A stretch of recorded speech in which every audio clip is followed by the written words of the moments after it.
Geez, Gans, there's something reminding me of tires here. I don't know what it is. I couldn't tell you. It's probably something in the air. You feel it? I think it's time to talk about our new sponsor, Discount Tires. Do you know about these cats? These are the coolest cats in the industry. Guaranteed satisfaction. Let me quiz you. How many years in business? Over 50 years. Well, that's it. Screw you. I'm bringing my rims over there. By the way, thanks. Oh, yeah.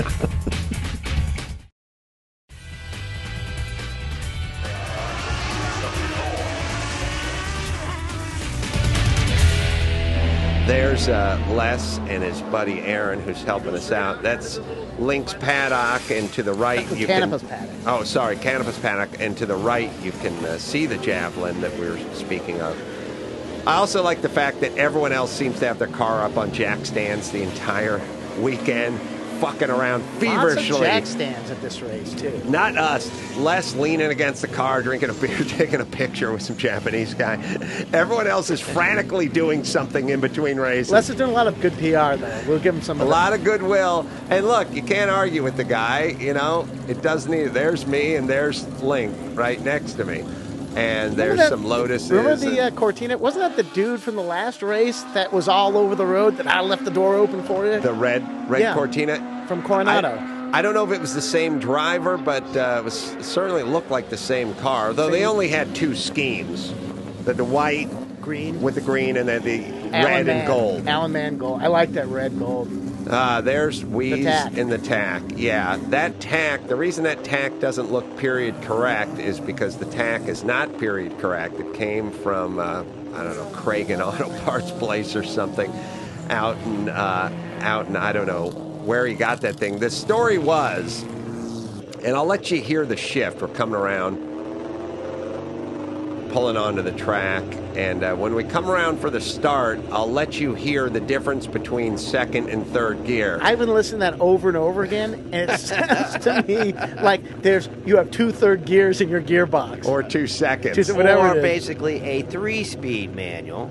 It is called a close ratio comp box, I think, but there's nothing close ratio about it. Listen how long first gear is. Right. Well, we removed the parade lap, so okay. But I'm still in first gear going 45 miles an hour. So first gear is long. Second gear, I'm still in first gear. So second gear is long. Now we're coming around the corner looking for the green flag to start the race on the straightaway. There's the race. Now there's second. No, there's second. Now here third.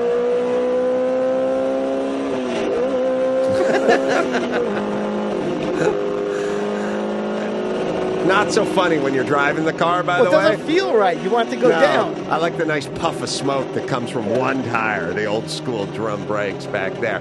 All right, so now keep in mind, I say to Les 4 months ago, I call up Les and I go, hey, Les, what's going on with that tack? Well, it's a mechanical tack. We're going to have it all rebuilt, blah, blah, blah. It's running off.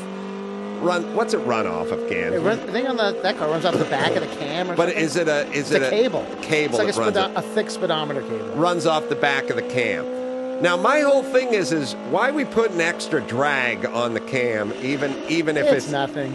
It's nothing, but who cares? By the way, they give you the speed on top of that tunnel, and I think we hit triple digits right there at like 101. This is going up the back hill on turn 6, I think it is.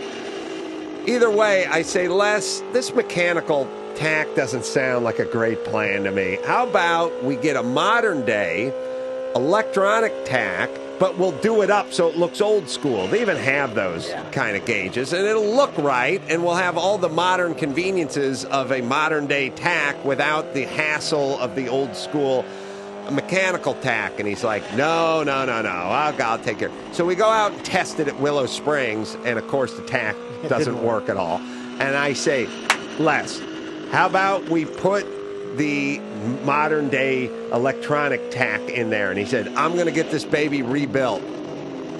passed a few cars at this point, coming up on a trifecta of Alphas, GTVs. Great guys, by the way, and cool cars.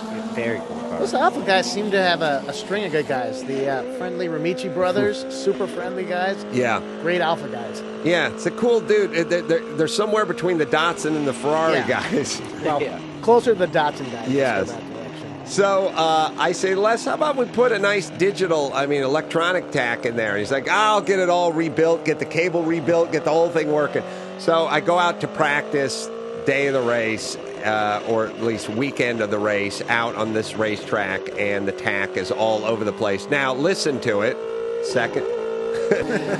With no tachometer, I have nothing to do. I don't know. And the tack, by the way, when it doesn't work, doesn't sit idle. It bounces all over the place like a pinball machine. It just distracts you. All it does is make you stare at it. It probably works fine. He probably had the wrong cable end on it. It just wasn't catching the gear. I couldn't figure out. I'm catching up to these Alphas, thinking, Jesus Christ, can I catch these Alphas? They were in a pack, too. It was a nice they're deal. cool dudes, and they're all having fun together because they all know each other and like to race together. And the guy said to me, if you stay together, you'll stay on camera. Speed Vision will cover you guys. If you get all spread out, they won't cover you running alone. But if you get in a pack and you go for it a little bit, they'll do it. So they all stay in a pack, and I decided to catch up to the pack. Either way, Les was ready to head back to L.A. with no tack. I said, Les, when can we get this tack thing straightened out? He said, definitely by Monday when we get back to L.A. I said, what the fuck good is it going to do me then? I can't, and again, you can listen to it. I get down into first gear, by the way, here. Okay, first. Oh, we're outside of the car now. That's a good-looking car. It is. So that... I don't even know why you were using second and third. Why don't you just pick one of them? Bypass. John Morton said don't bypass third. So why don't you just argue with that guy? No. So I said, seriously, why don't I even bother with third for, John? Why don't I go from second into fourth? And he said, nah, go into third. I don't think he was listening.